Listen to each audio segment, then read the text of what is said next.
ce soir, 30 ans, 3 décennies que les Restos du Cœur viennent en aide aux plus démunis pendant l'hiver. Pour cette nouvelle campagne, 2000 centres vont ouvrir leurs portes quotidiennement, plusieurs fois par semaine en France. C'est le cas à Dijon où de nouveaux services sont proposés. On va en parler tout de suite avec Christophe Joly et ses invités. Christophe Joly en compagnie d'une présidente, d'un bénévole et d'un bonjour médecin à tous, nous sommes à Dijon, au centre d'activité, au centre de distribution des Restos du Cœur de Dijon Nord, et on en parle avec la présidente des Restos du Cœur de Côte d'Or, Madame Cornet. Merci de nous accueillir dans ce centre, qui va commencer sa campagne d'hiver, 30e du nom cet après-midi à partir de 14h. Les premiers bénéficiaires viendront donc cet après-midi pour la distribution des repas. C'est un jour important, c'est un jour symbolique que cette ouverture traditionnelle de la campagne d'hiver des Restos du Cœur. Oui, c'est un jour symbolique dans la mesure où maintenant les Restos du Cœur fonctionnent toute l'année, mais le lancement de la campagne d'hiver est traditionnellement le plus important. Et ce centre a accueilli l'hiver dernier 792 familles, soit 1800 personnes, puisqu'il y a énormément de personnes seules quand même. Et malheureusement, nous en attendons peut-être encore un peu plus cette année. Vous avez d'ores et déjà plus d'inscriptions que l'an dernier. La tendance des inscriptions, elles ont commencé il y a 2 semaines maintenant, montre malheureusement une tendance effectivement avec une augmentation qui n'est pas chiffrée, mais qui sera entre 5 et 10% a priori. Pour 130 millions de repas distribués sur la France entière. De quoi avez-vous besoin à l'orée de cette nouvelle campagne, madame ? Alors nous avons besoin bien sûr de toutes les denrées alimentaires, alors on a une bonne base, mais nous avons besoin parfois de produits complémentaires et puis aussi de produits bébés, parce que les produits bébés sont toujours des produits chers, donc le lait, les couches, les petits pots, ce sont des produits très chers et un gros budget pour des familles en grande difficulté et souvent des mamans seules, il y en a énormément. Donc effectivement c'est un poste essentiel dans les approvisionnements. Alors on va vous dire dans un instant qu'effectivement que les Restos du Cœur ont au fil des ans élargi, si j'ose dire, leur service, leur soutien, leur aide aux familles et aux bénéficiaires. On va en parler dans un petit instant avec un ou deux focus. Mais c'est vrai que le cœur, si j'ose dire, de la mission des Restos du Cœur, ça reste cette distribution des repas. Et il faut donc que vous ayez suffisamment de matière et d'aliments pour faire toute la campagne.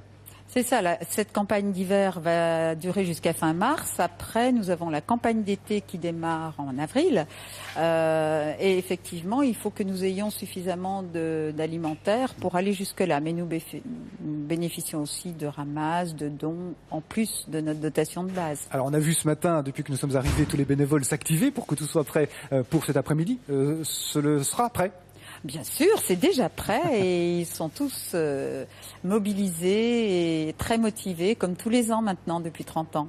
Merci beaucoup madame, des bénévoles de plus en plus compétents qui proposent donc des services très différents. On l'a dit tout à l'heure, messieurs, bonjour. On va prendre 2 exemples des services apportés par ces Restos du Cœur de Côte d'Or. Il y a 26 centres répartis sur l'ensemble du département de Côte d'Or comme celui-ci. C'est évidemment le plus important ici. Messieurs, merci d'être là. On vous a un petit peu surpris dans vos activités de bénévoles de ce matin. Docteur Laurier, donc vous êtes médecin et c'est à ce titre que vous venez apporter votre pierre à l'édifice, car les Restos du Cœur, ce n'est pas seulement donner à boire et à manger, comme le disait la chanson.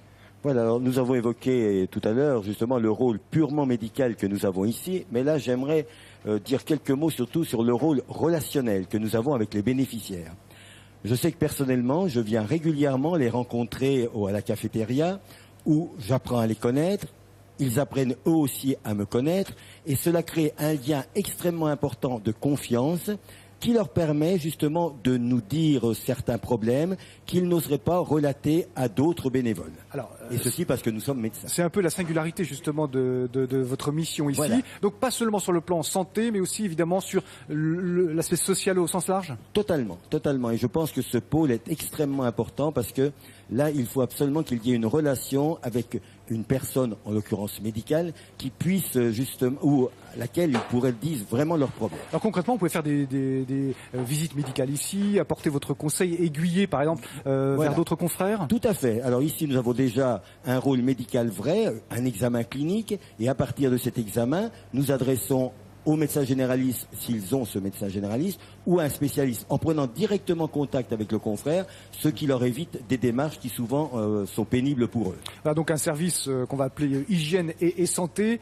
dont vous vous occupez ici évidemment à titre bénévole. Et à côté de vous, docteur Laurier, monsieur Gantner, qui lui s'occupe du relais juridique. Alors ça veut dire quoi? Quel type d'accompagnement vous proposez? Alors, bien évidemment, dans la même logique que le domaine médical, notre rôle, c'est d'accompagner donc les bénéficiaires des restos sur des démarches de type administrative, logement, judiciaire éventuellement, pas toujours juridique, mais éventuellement judiciaire. On les accompagne en détectant les besoins et les problèmes qu'on peut identifier au moment des inscriptions.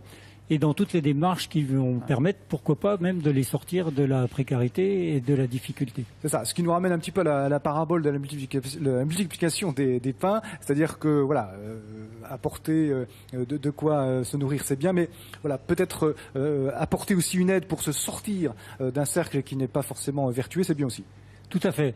Ce qui est la particularité des relais juridiques, c'est qu'il y a une grosse activité d'accompagnement. Nous travaillons en collaboration, bien sûr, avec l'Ordre des avocats, mais nous préparons les dossiers avant. Nous accompagnons donc, lorsque les bénéficiaires en sont d'accord, au rendez-vous, et ensuite on assure le suivi des dossiers pour que le dossier puisse aboutir. Et donc, cette particularité d'accompagnement et de soutien est une identité en fait forte des Restos du Cœur. Alors, si on lève un peu le voile sur les coulisses des Restos du Cœur, on s'aperçoit aussi qu'il faut donc des bénévoles de plus en plus pointus, si j'ose dire, en tout cas dans certains domaines. Hein. Ça, c'est peut-être un peu la nouveauté aussi par rapport au tout début des Restos du Cœur. Alors, tout à fait. Les dossiers sont complexes. L'administration et le domaine juridique et administratif ou du logement est de plus en plus complexe.